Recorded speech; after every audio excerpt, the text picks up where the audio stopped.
at the back. Thank you very much. Appreciate that.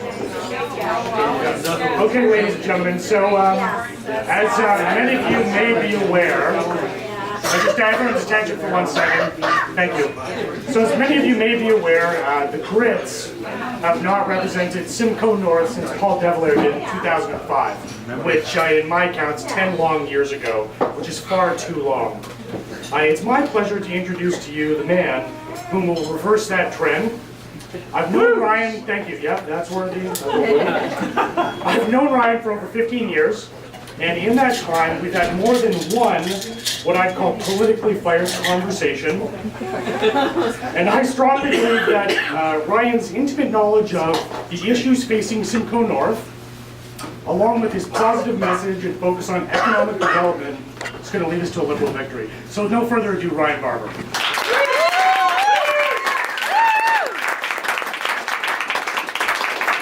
Thank you very much. Can everyone hear me all right? Yes, sir. Good. I want to make sure I'm not boring the ears yet. It's always difficult when you're speaking from one of these things, but something I'm going to have to learn very well over the next few months. Thank you very much, Aaron, for the introduction. To say we've had a few political discussions would be an understatement. To say he agreed with me half the time would be an overstatement. But we get through these things one little bit at a time. Thank you for turning out tonight, everyone. Wow, this is a tremendous turnout, especially for a cold night in February. I really appreciate this quite a bit. When I was making up my speech, I was trying to figure out what should I talk about this evening, and I called up a friend of mine that works at Queen's Park and has worked on cabinet minister speeches and things of the kind before, and I asked him for some advice, and he says, Ryan, I only have one word for you, brevity, because I've heard you speak before. So I promise to try and keep it mercifully short tonight in my script. Late last year, I decided to throw my hat in the ring and seek the Liberal nomination here in Simcoe North. It wasn't an easy decision. I know exactly how hard the job is, but I decided I had to do it because I had this deep feeling, this deep conviction. No matter how hard the job was, I knew I had to do something for my community, and so I announced my intention to seek the Liberal nomination. People have asked me why I'm running.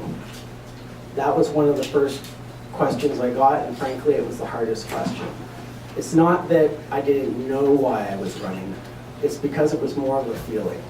Every time someone asked me, I gave them an answer, and I imagine it sounded pretty good, but I knew I wasn't quite hitting the mark. I was hitting all the right keys, but I wasn't hitting the note that really touched me here. After a while, it finally came to me, and I summed it up in one word: opportunity. That's why I'm running. Going off script. Over the last decade, I've watched as this riding, this community, has slowly declined, and it's hurt me. Here in Midland, Penetang, we've watched as business after business has closed its doors. Every single major plant in the area has either closed or experienced waves of layoffs. There's no exceptions. And it's a tide which is killing our community ever so slowly in drips and drabs. Many of my friends, many of them my age, have moved away. They either couldn't find work, or the work that they could find didn't pay them enough that they could actually live here. And that's a sad fact. I've seen entire families pack up and move away because not even losing their job, they just didn't see a future here. There was gloom and there was doom.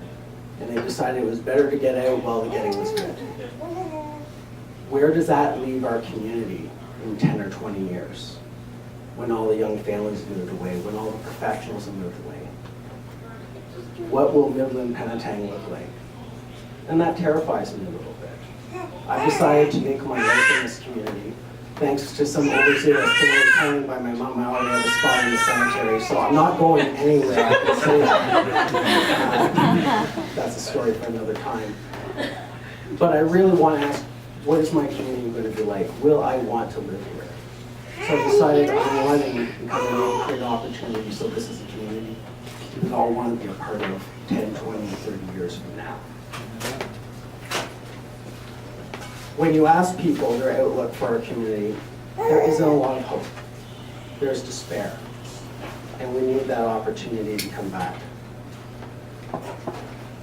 A lot of the people that have stayed in this area, some of you in this room, have found anchors in certain areas that allowed you to survive and thrive and prosper here. Some of you have gone to work for the public sector and built careers at institutions like Waypoint, the Super Jail, the hospitals, and so forth. Others are entrepreneurs. A lot of the faces in here went into business for themselves, and they've made their own way. And I know that hasn't been easy. You are the pillars of this community. You're the people that are going to allow Midland to survive and grow and thrive. You're the next generation, and you're the people that we need if we're going to have any chance of doing that. For the entrepreneurs, I have a ton of respect. Through their own ingenuity and commitment, they've made a place for themselves. But they exist on a slender thread. Many of you make very small profit margins to keep your businesses alive and allow you to contribute to this community. And many of you got your start either through community assistance or utilizing infrastructure that was publicly funded or originally developed through the auspices of the government. And that's something that we can't forget. For the public servants, it was investments in all of our local public centers, such as Waypoint, the hospitals, the school board. These things provided jobs and opportunities so people could take their skill sets, could take their best qualities, and give back to their community. They're not just jobs or a handout. Those people that get those positions not only provide a service to the community, they spend their dollars locally in the community. So small businesses like the one we're in right now can keep going and hire people in turn. All of these things are important and they're all interconnected. But opportunity seems to be harder to come by with each passing year. The changing trade regulations that make it harder for our small entrepreneurs to compete or allow large businesses to pull out of the region or Canada altogether, all too easily, have created problems for us all. We risk approaching the limit of what these individuals can do to create business and opportunity for others as well as themselves. In the public sector, it's just as bad. We've now seen the decline and closure of the hospital in Penetang, and the hospital here in Midland is projecting growing deficits each and every year. Their debt is just going to increase and increase and increase. All areas of the public sector are feeling stretched in their budgets as revenues dwindle, and there is no doubt that cuts and closures here will be felt throughout the community, directly or indirectly. In all of this, I ask you, where is the federal government? We are quick to heap scorn on our municipal officials and provincial ministries because they're usually involved in the direct dollars and cents of the operations of all these places, or they're on the ground. So we see them first and we assign them blame. But what we forget is the party that's often not at the table is the one that's not contributing its share. Our higher level of government that supposedly is supposed to be above all these things has been absent in the conversation. What used to be great institutions and programs of the federal government that help people in their day-to-day lives have become distant, hard to access, or been cut altogether. We have seen steady cuts to the Canada Health Transport here in Ontario that coincidentally mirror our hospitals' difficulties and ballooning deficits and debts. We've seen downloading and cutbacks to a variety of programs which have had to be replaced by either the province or communities on their own. And this stretches the resources of those communities as they try and thrive and find ways to grow and develop. The federal government needs to contribute its fair share. But worst of all, the federal government, rather than telling us what we can achieve as Canadians, as they have in every generation, being the inspiration for a number of thriving industries or opportunities, instead of telling us what we can achieve, they've told us, moderate your expectations. Don't dream too big, it might not happen. Don't worry, speech will be over soon, please. Instead of opening the doors of opportunity, we were made to limit our imaginations and live in the world as they tell us it is, not as we'd like it to be. Instead of inspiring hope and innovation, they play to our fears and make us resign ourselves to the idea that maybe our dreams will never come true. That is why we need change. And that's why we need to create opportunity. When people feel they have opportunities, they're bold. They take charge of their own lives and they do great things, which help us all. I believe we can create that in our community. And that's why I'm running to represent all of you. But before we get to the election, I need to win the Liberal nomination, and that's why I've asked you here tonight. It's not a given I'll be the Liberal candidate. You may not have realized this, but I have competition. They haven't publicly announced themselves, but they're out there, very quietly signing up members. And I don't know why they haven't publicly declared themselves. Maybe they're waiting to see if it's a sure thing that they're going to win before they actually stick their necks out and put their name out there. Maybe they're hoping I won't notice them. And much like in the tortoise and the hare, they'll all nap while they slowly creep up and pass me by. Well, unfortunately for them, I'm not napping. I'm not going to stop running for 1 minute, so that's not going to happen. When I announced I was going to run, I did so without any assurances of victory. I did it because I was ready to work for it, and because I believe in the things I stand for. I also made my candidacy public because I believe in transparency, and am not afraid to take criticism from my opponents, or take questions from you, or anyone else. The upcoming election is not a given win. We're flying high on the leadership of Justin Trudeau. But our opponents are going to throw everything they have at us. We have a great team here in Simcoe North, but our opponents will try and convince us that we can't win. They will try and fill our minds with doubt. Even when victory is within arm's reach, they will do everything they can to discourage us. So we have to work together to work past that. To win, we need a candidate that's willing to work hard to create opportunities, not just wait for them to show up. Our candidate will have to be willing to stand tall. Will have to be willing to stand tall and persevere on the bad days, not just the good days. Most importantly, our candidate will have to put themselves out there to the people and be willing to offer them transparency and a voice that represents them, something they haven't had in a very long time. I am that candidate. To get there, however, I need your help. While the election will be decided by tens of thousands of votes, the Liberal candidate will be selected by a small number of members that will gather in a hall somewhere, and we'll pick them on an afternoon on a date yet to be determined. A small group of people can make a big difference. In order to become the candidate, I need as many people as possible to take out Liberal memberships and come out on that day and vote for me so we can do this together. That's where all of you come in. Over there in the far corner is my mother, Linda, wave mom. She has a clipboard, as does Erin Dudley. You've all seen Erin thus far. I saw her in the room before. If you haven't signed up yet and given me your information, please do. Any help you can offer at all will make all the difference. If you're willing to sign up and become a member, that's fantastic. We need that.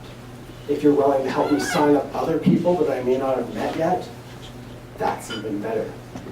If you're willing to give me some small donation so I can keep making buttons and getting my message out there, all right. I can use all of those things. And at the end of the day, the truth is, I can't do it without you. You're the most important part of this. You're the reason why this is going to succeed or fail. So I really need you now. This evening, to get to this point thus far, I've had a lot of help from a number of great people. I can't acknowledge you all but there's a few people I need to single out. The first person is right here, Erin Lindley. Say hi to everyone, Erin. Erin took on the job of being my official agent, which if you knew how much paperwork that entailed, you would really give the man a pat on the back and buy him a drink. I'm just throwing that out there. Erin helped me put together much of my campaign to date thus far. He's self-employed, and that means when he's taking time to help me, he's taking time away from his business and from his young family. I believe Aaron's doing this because he wants a better community, and I really believe he wants a better future for his daughter. I'm proud to have you supporting me, Aaron, and thank you. Somewhere in here, oh, there's Raymond. Somewhere in here are Raymond, Matt, and Joe Gamble. Wave boys. There we go. Everything you see here tonight was paid for by them. Joe's a young guy starting out, trying to make a business, and looking after other people's businesses, so to speak. And he helped me buy all the buns you're wearing right now. So that was a huge first step that got me off the ground. Thank you, Joe.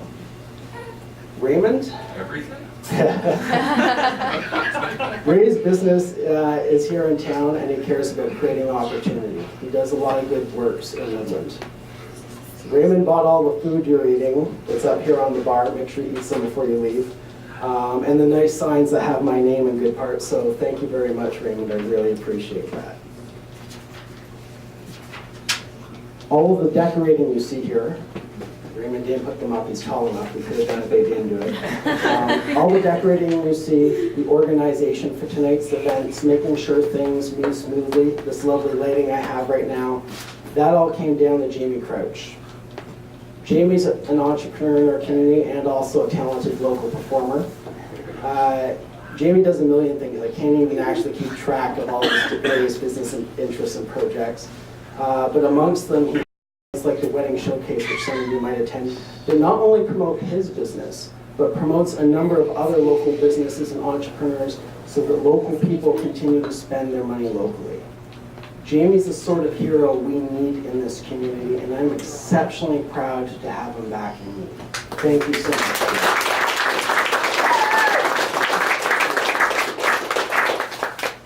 All of these people have helped me to make tonight happen, create opportunity in this community, and that's what we need more of in Simcoe North. Last page. The person that's inspired me the most tonight, however, and in my decision to run overall, is my mother, Linda Barber. A few weeks ago, I posted on my Facebook page that my mom is my greatest supporter. And a few people came to me and joked later, they said, "Of course she is, Ryan. She's your mother." Duh. I don't think they really realized, though, how much I really meant it. My mom was helping me get organized and sign up members a few weeks ago when the unthinkable happened. It was announced that the General Mills plant at which she works, as did one time my father and many of my friends, some of you in this room right now, was going to close. It meant in a year's time she was going to be out of work, and when I heard the news, it actually hurt me in the pit of my heart like I can't even describe. I expected my mom would have to focus on herself and make her own plans for the future, and I would just have to figure things out on my own from that point. She proved me wrong. Instead, she doubled down and helped me sign up a wave of members since then, and has continued to push me to do my best and offer me every help she could. Because her greatest concern in all of this is what it would mean for me and her family if she couldn't help us achieve our dreams. That's the sort of spirit we need in this community, and I'm eternally grateful to my mother for that. It reminded me of what Wilfrid Laurier once said, and something we should always remember in hard times and when facing a challenge. Faith is better than doubt, and love is better than hate. Thank you for having faith in me.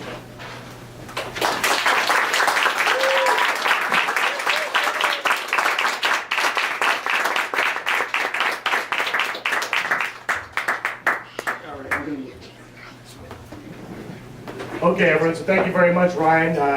Again, as Ryan said, please feel free to continue to enjoy the food, enjoy the drink. I will be around with the clipboard to try to sign more of you up. As Ryan said, we need more members, the more the better. And if anybody has any questions, feel free to approach either myself or Ryan. We'd be more than happy to help. Thank you very much. One last thing, I promise this isn't me doing like a second speech here. The man with the camera taking my picture right now is Dr. Dan Travers. He's not that kind of doctor, don't show him the rashes. Not the employable kind. A history doctor. Dan has offered to help me this evening. Some of you that have seen my Facebook page know that I'm collecting pictures of my supporters so that I can use them to promote my campaign and build momentum as I go. We have a lovely backdrop here of signs with my name, which I'm still getting used to seeing that everywhere. If you're willing, go talk to Dan and he'll take a picture of you giving a thumbs up or something of the kind by my signs so that we can use that later in the campaign. It would be a great help. Thank you.